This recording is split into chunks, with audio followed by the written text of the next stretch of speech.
नमस्कार, मैं बबली गोस्वामी आपके अपने channel NCERT for all exams में स्वागत करती हूँ। हमारे एनसीईआरटी सीरीज लगभग कंप्लीट हो गया है और जो एसएसटी पढ़ाते हैं और उसको जाके आप सभी क्लासेस का अलग-अलग प्लेलिस्ट बन गया है, उसको ले सकते हैं। और अगर आप नोट्स लेना चाहें तो जो नंबर रिफ्लेक्ट हो रहा है उस पर संपर्क कर सकते हैं, जिसमें एनसीईआरटी की एसएसटी का नोट्स आपको मिलेगा बिल्कुल सेम टू सेम उसी कीवर्ड में जो एनसीईआरटी में लिखा है। और बिल्कुल एक जैसे उसमें जो भी पिक्चर है सेम वैसे ही रहेगा। इसलिए अगर आप बुक्स नहीं पढ़ सकते, कोई ज़रूरत नहीं, मत पढ़िए और आप मेरे नोट्स ले लेंगे, आपका सारा कंप्लीट हो जाएगा। चूँकि आज सीडीपी महामैराथन क्लास है, लेकिन ये भी हम लगातार 3-4 घंटे नहीं चलाएँगे और इसको छोटा-छोटा करके 3 से 4 में 4 वीडियो में लगभग बनाएँगे, ताकि हाँ, ऊपर से बाउंस ना हो। और आप चाहें तो हाँ, लिख सकते हैं, वरना स्क्रीनशॉट ले लीजिए, बाद में लिखिए।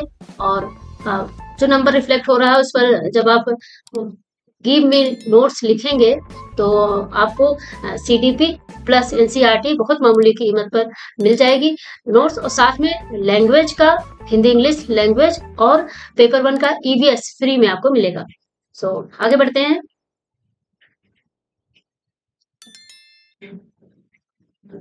अभिवृद्धि देखो, एक होता है ग्रोथ, अभिवृद्धि और विकास, दोनों अलग-अलग पार्ट में ऐसे करके अगर जो अंतर पढ़ो तो थोड़ा-सा कठिनाई हो सकती है। सबसे अच्छा होता है एक पढ़ लीजिए अभिवृद्धि, फिर इसके बाद में विकास पढ़िए तो ज़्यादा सही रहता है और याद रहता है। अभिवृद्धि ग्रोथ क्या होती है? जब हमारे शरीर का आकार बनना या संरचना बनना शुरू होता है तो उसे वृद्धि कहते हैं। वृद्धि का ही अभिवृद्धि है। तो सीडीपी में ये याद, हिंदी और इंग्लिश दोनों पर नजर रखिएगा। हिंदी मीडियम वाले हिंदी इंग्लिश दोनों पर नजर रखेंगे, लेकिन इंग्लिश मीडियम वालों को सिर्फ इंग्लिश कीवर्ड पर ही ध्यान देना है, क्योंकि हिंदी के एक ही वर्ड के कई होते हैं, कई हिंदी होती है, जैसे ग्रोथ का अभिवृद्धि और भी ऐसे कई ऐसे शब्द हैं जिनके होते हैं। इसलिए आप हिंदी इंग्लिश दोनों पर ध्यान दीजिएगा, ताकि सीडीपी ही पेडालॉजी भी है लैंग्वेज का, तो आपका कंप्लीट हो जाएगा। वृद्धि का स्वरूप बाह्य होता है, बाहर से होता है। वृद्धि एक समय के बाद समाप्त हो जाती है, जैसे कमर ऊंचाई एक समय के बाद भी लंबाई वरना बढ़ती रहे तो हम लोग कितना लंबे हो जाएंगे आगे। पेन भी ले ले। और वृद्धि क्रम के अनुसार नहीं चलती, जैसे कभी लंबाई बढ़ती है तो कभी हमारा भार बढ़ता है, तो ये इस हिसाब से नहीं होता है कि कभी लंबाई बढ़े तो कभी भार, सब एक साथ चलते हैं संतुलन में। वृद्धि का हम मापन कर सकते हैं, जैसे भार, लंबाई और नापा। विकास का नहीं होता, अभी विकास का पढ़ेंगे हम लोग। तो वृद्धि केवल परिमाणात्मक यानी क्वांटिटेटिव होता है, इसलिए वृद्धि को नापा जा सकता है। ओके, वृद्धि होने से विकास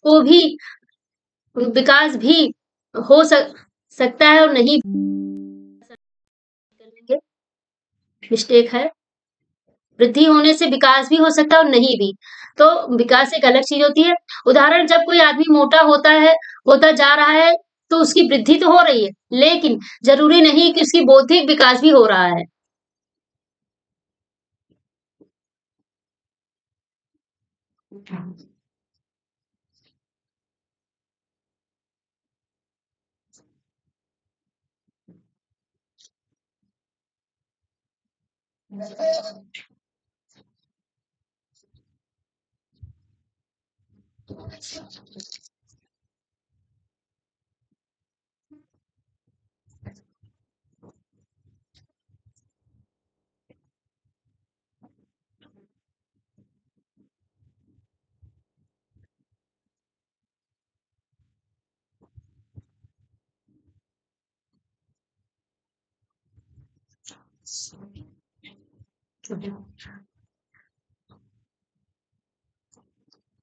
विकास की जगह पर हम ये ले लेते पॉइंट, ये विकास। अब वृद्धि के बारे में हम लोगों ने पढ़ लिया। अब विकास क्या होता है?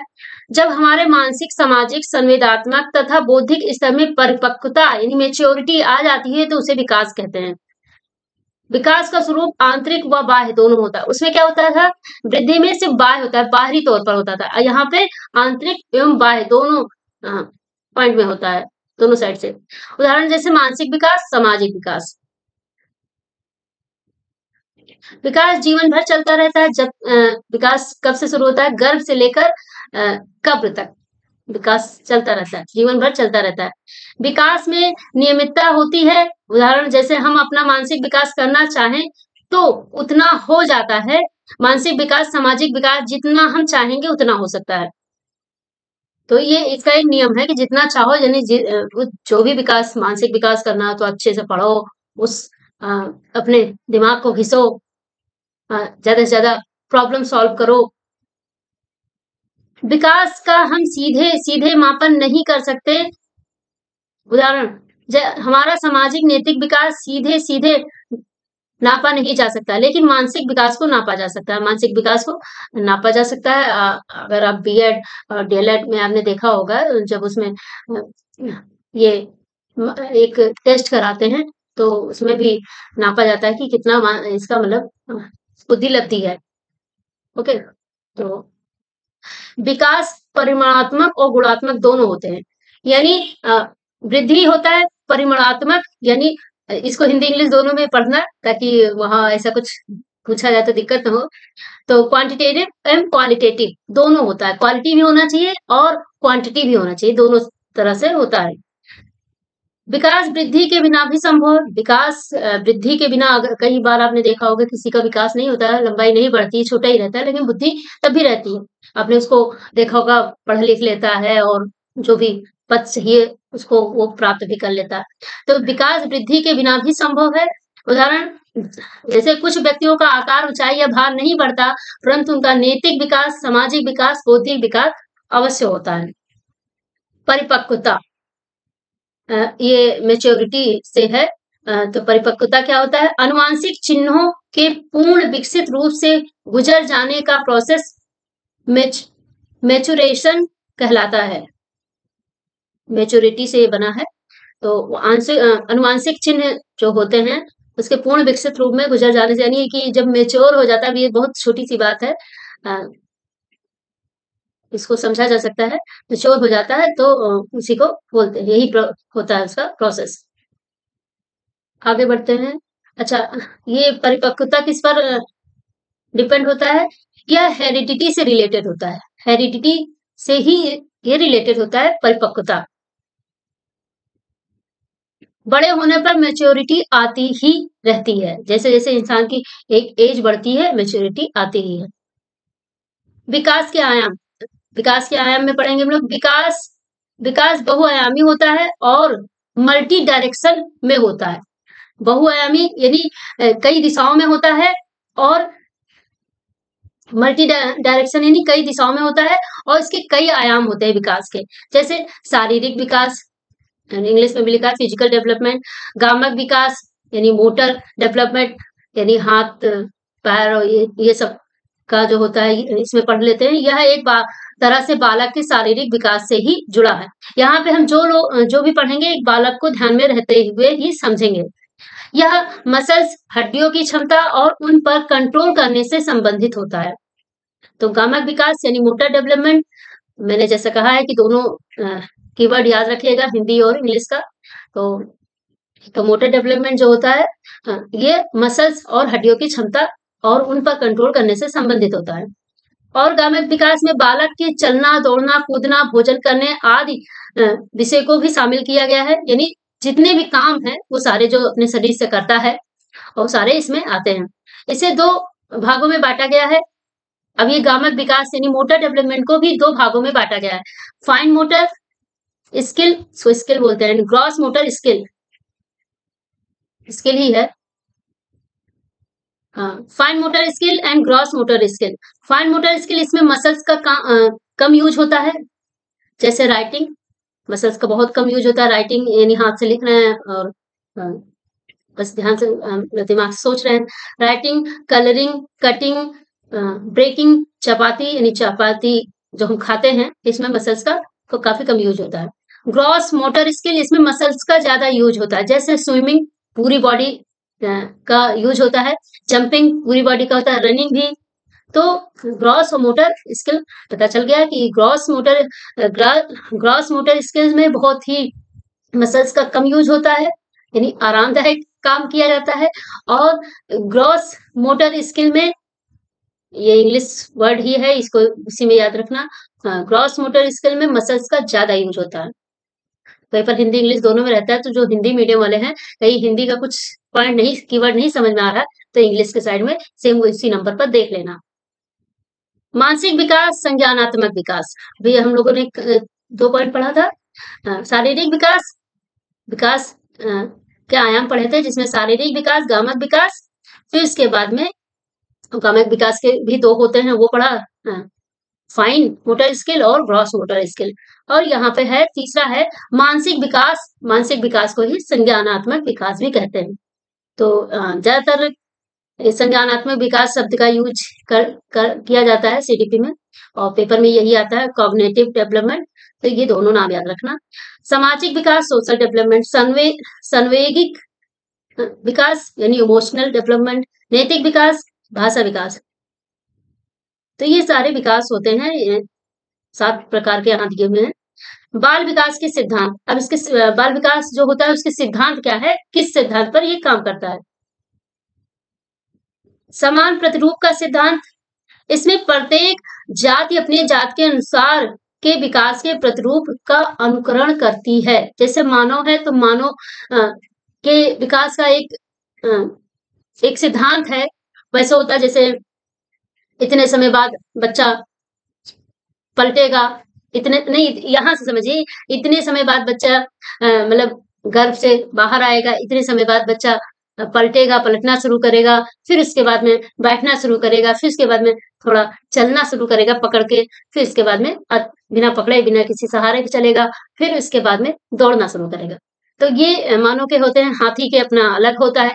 तो इसीलिए इसमें बताया गया है समान प्रतिरूप का सिद्धांत, यानी प्रत्येक व्यक्ति जात अपने जात के अनुसार, यहाँ ये वाली जात की बात नहीं हो रही है, मानव वाली जात, यहाँ पे बात हो रही है कि जैसे मानव है तो मानव पूरा प्रोसेस वही होता है। ऐसा नहीं कि कोई बच्चा बस बैठना शुरू किया फिर दौड़ने लगेगा डायरेक्ट, उसका एक प्रोसेस होता है, वैसे करता है। ऐसे हाथी का अपना है, बाघ का अपना है, तो सबका अलग अलग होता है। वही यहाँ पे बताया गया विकास के प्रतिरूप का अनुकरण करता है प्रत्येक जाति अपने जाति के अनुसार।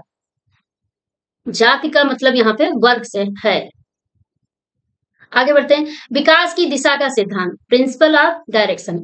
विकास की दिशा सिर से पैर तक चलती है, सिर से पैर तक चलती है। ये आप लोग तो पढ़ रहे हैं, वही जान रहे हैं, मैंने तो पूरा देखा है। अल्ट्रासाउंड में मेरा बच्चा जब था, अल्ट्रासाउंड हो रहा तो मैंने देखा था सिर ही पहले बनता है, तो सिर पूरा काफी बड़ा, इसलिए बच्चा जब छोटा होता है तो उसका सिर काफी बड़ा होता है उसके और सब धड़ से। ओके, तो सिर का विकास पहले शुरू होता है, इसलिए जल्दी ही खत्म हो जाता है, अलग होता है, लेकिन आकार की बात हो रही है। और उसके बाद तो बौद्धिक स्तर पर करना ही पड़ता है, जितना पढ़ोगे, जितना प्रॉब्लम सॉल्व करोगे वैसे होगा। तो विकास की दिशा सिर से पैर तक, पैर की तरफ चलती है।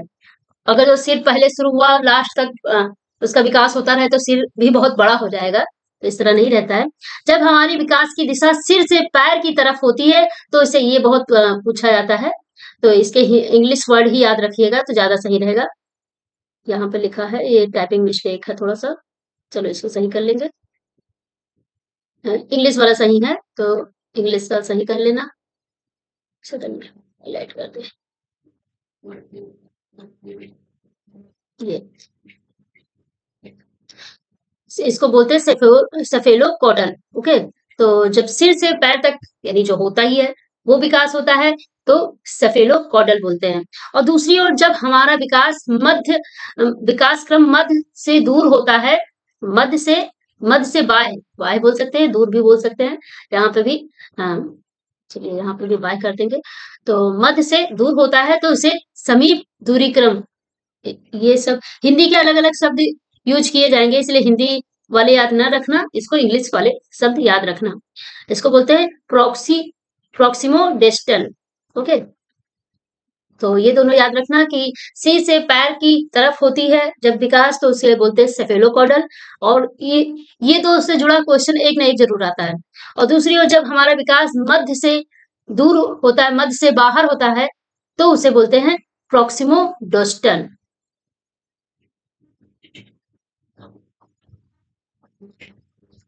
निरंतरता का सिद्धांत।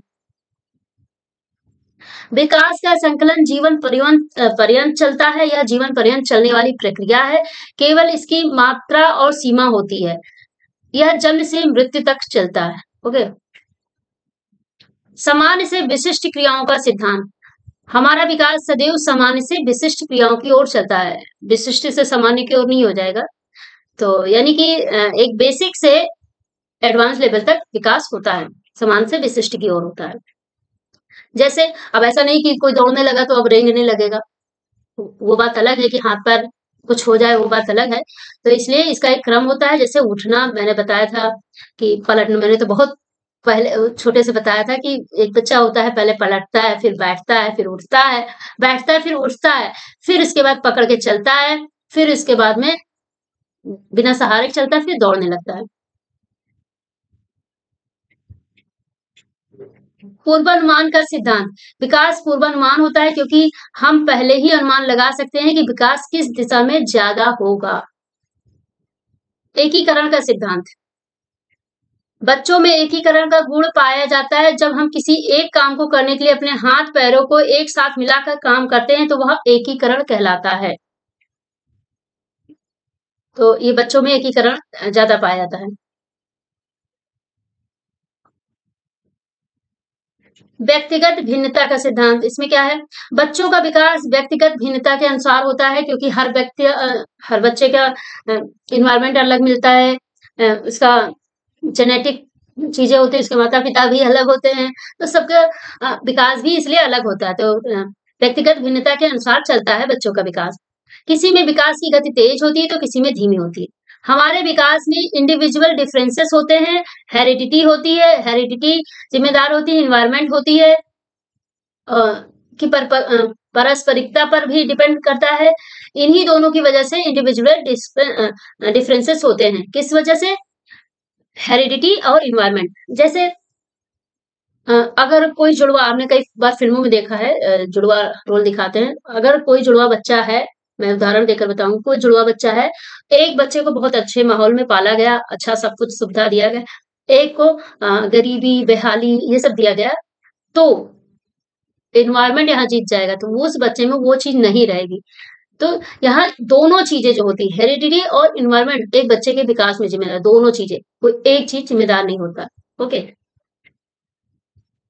इन्हीं दोनों की वजह से इंडिविजुअल डिफरेंसेस होते हैं। ये हो गया हमारी इंटेलिजेंस यानी बुद्धि, मोटिवेशन, इंटरेस्ट आज सब अलग अलग होती है क्योंकि सभी का एनवायरमेंट अलग होता है, हेरिडिटी अलग होता है। आगे बढ़ते हैं, पेज नंबर 6। वर्तुलाकार बनाम रेखीय प्रगति का सिद्धांत। ये क्या होता है, विकास कभी भी रेखीय नहीं होता, मतलब वह कभी भी सीधी रेखा में नहीं चलता, कभी उसकी गति धीमी तो कभी तेज होती है। अंतर संबंधित विकास का सिद्धांत ये क्या है, शारीरिक, बौद्धिक, संवेगात्मक, सामाजिक और अन्य प्रकार के विकास अंतर संबंधित और परस्पर निर्भर करते हैं। तो जो शरीर का है, बुद्धि का है, संवेगात्मक है यानी इमोशन, और सामाजिक सोशल, ये सभी प्रकार के विकास जो है अंतर संबंधित होते हैं, यानी अंदर से संबंधित होते हैं और परस्पर निर्भर करते हैं। वही यानी ये भी जो है हेरिडिटी और एनवायरनमेंट से एक्सपायर होता है।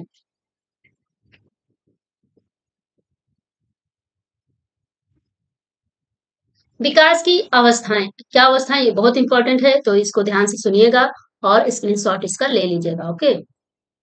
विकास की अवस्थाएं, प्रसव पूर्व, दोनों ध्यान दीजिएगा, प्रसव पूर्व, प्रीनेटल स्टेज, चलो ये सही लिखा है, प्रसव पूर्व यानी कि जन्म से पहले की बात हो रही है, जन्म से पहले भी 9 महीने तक बच्चा अंदर सफर करता है।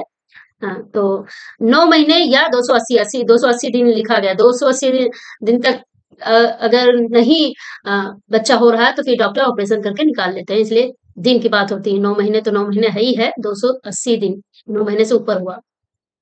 यह अवस्था माता के गर्भधान यानी कंसेप्शन से शुरू होता है। तो विकास यहीं से शुरू हो ही जाता है। अगर अंदर अच्छे से नहीं मिला बच्चे को पोषण, तो बाद में जन्म के बाद भी बहुत सारी समस्याएं होती है।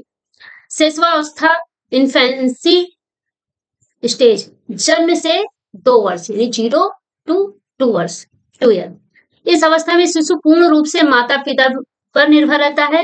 उसका व्यवहार मूल प्रवृत्तियों पर आधारित होता है। तेज शारीरिक मानसिक अभिव्यक्ति क्षमता की अवस्था, इसमें क्या होता है, तेज शारीरिक मानसिक अभिव्यक्ति क्षमता की अवस्था होती है। नैतिकता का आभास होता है, मोरलिटी नहीं होती है। किसी बच्चे को टॉफी दे दो, 2-3 टॉफी लिए रहे, कहते मुझे दे दो, नहीं देगा, क्योंकि उसको नहीं, कितनों लोगों के मुझे भूख लगी है, तो जल्दी नहीं देगा। तो इसमें नैतिकता नहीं होती है। ये तो मैंने बहुत छोटा उदाहरण दिया। पूर्व बाल्य अवस्था 2 से 6 वर्ष, पूर्व बाल्य अवस्था अर्ली चाइल्डहुड एज 2 से 6 वर्ष तक होता है। ये बहुत ही अहम जो है स्टेज होता है बच्चों का।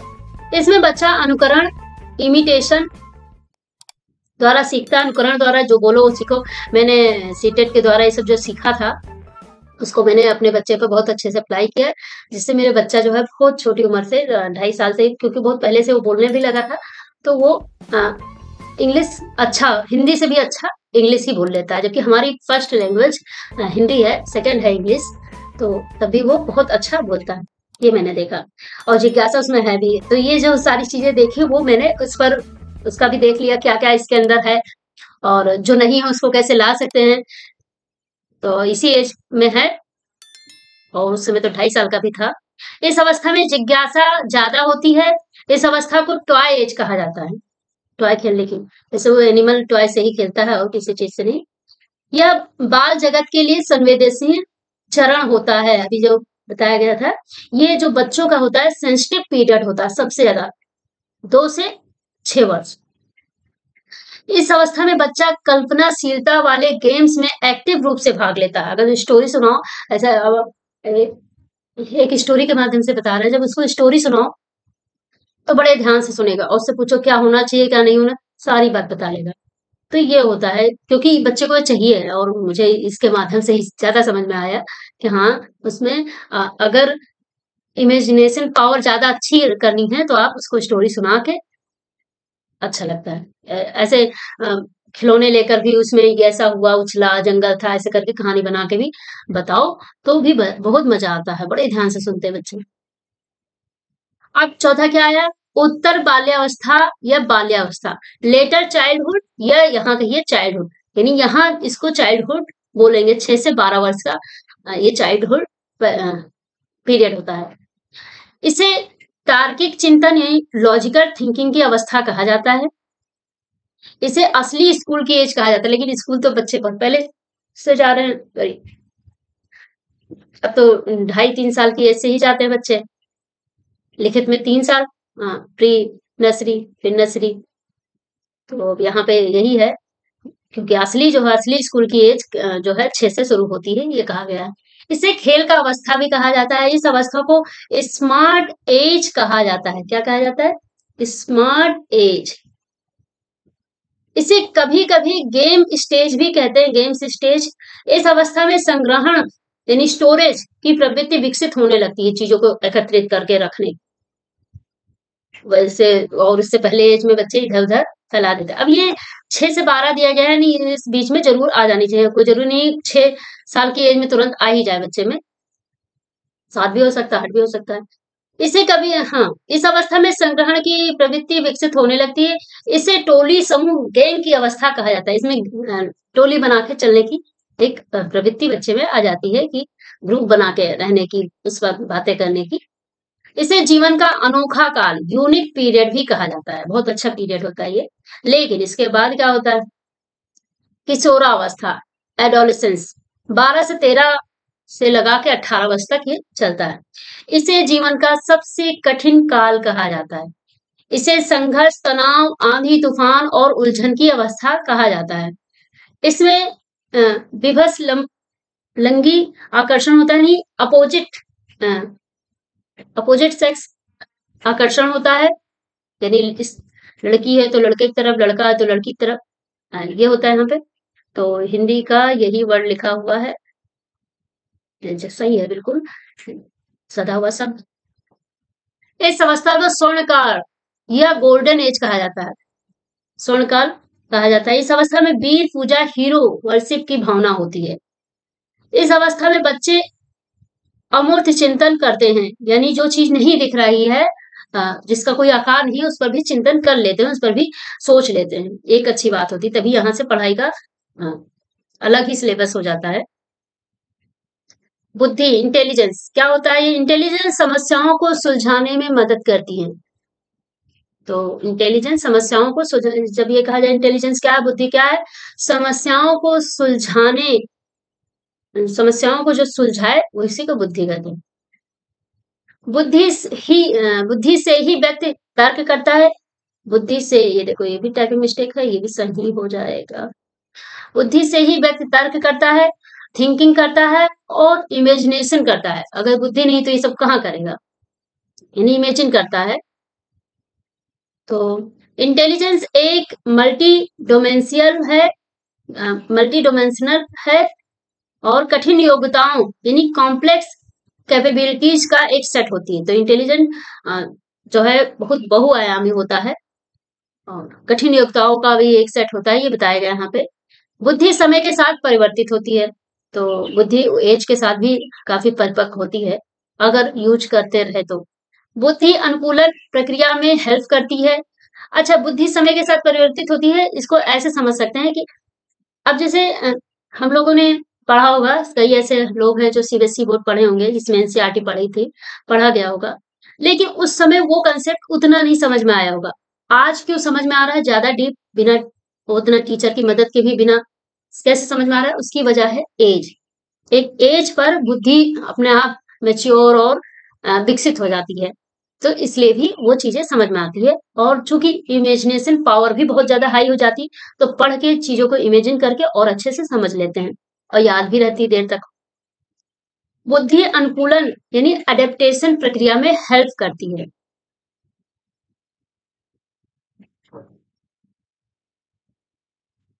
बुद्धि के प्रकार, टाइप्स ऑफ इंटेलिजेंस। थॉर्नडाइक के अनुसार बुद्धि के 3 प्रकार होते हैं। चाहिए कहाँ तक? चलो, ये अपने अगले वीडियो में पढ़ाएंगे। यहाँ तक हो गया, बहुत लॉन्ग हो जाएगा वीडियो। ओके, तो यहाँ तक हो गया। सो अगला जो वीडियो है बहुत इंपॉर्टेंट है, तो इनका पढ़िएगा। और जो भी ये पढ़ाया जा रहा है सेम यही नोट्स है, तो आपको मिल जाएगा। जो नंबर रिफ्लेक्ट हो रहा है उस पर संपर्क करिएगा और गिव मी नोट्स लिख के आप इसके साथ सीडीपी के साथ एनसीईआरटी भी पाएंगे और 3 चीजें फ्री, हिंदी इंग्लिश का, दोनों लैंग्वेज का पेडोलॉजी फ्री मिलेगा और आपको पेपर 1 का ईवीएस भी फ्री मिलेगा। सो देर न करते हुए, समय बहुत कम है, आप मैसेज करिएगा और पीडीएफ में मिलेगा आपको, उसको आप प्रिंट करा लेना या आप अपने लैपटॉप पर या मोबाइल पर पढ़िएगा, क्योंकि बहुत अच्छे से दिखेगा। इंटरफेस भी सही है, जैसा मैंने जो पढ़ा रही हूँ जैसे दिख रहा है सेम ऐसे। सो पढ़िए, मस्त रहिए और प्रैक्टिस करते रहिए। Bye bye.